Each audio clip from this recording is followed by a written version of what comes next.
வணக்கம் வணக்கம்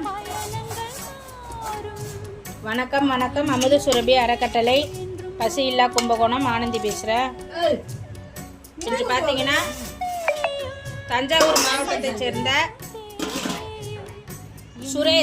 சுரேஷ் அவர்களுடைய மகள் நிகிலாவுக்கு பிறந்த நாளை முன்னிட்டு நமது இல்லத்தில் உள்ள முதியோர்களுக்கும் மாற்றுத்திறனாளிகளுக்கும் மதிய உணவு, சிக்கன் குழம்பு, அசைவ உணவு வழங்கி இருக்கிறார்கள். உதவி செய்த சுரேஷ் அவர்கள் குடும்பத்திற்கு மனமார்ந்த நன்றிகளை தெரிவித்துக் கொள்வதுடன் பிறந்தநாள் கொண்டாடும் குழந்தை வாழ்வில் எல்லா நலமும் வளமும் பெற்று நோய் நொடி இல்லாமல் பல்லாண்டு காலம் வாழ வேண்டும் என்று நமது அமுத சுரபி அறக்கட்டளை சார்பாகவும் முதியோர்கள் சார்பாகவும் மனமார்ந்த வாழ்த்துக்களையும் இந்த நேரத்தில் தெரிவித்துக் கொள்கிறோம். நன்றி, வணக்கம்.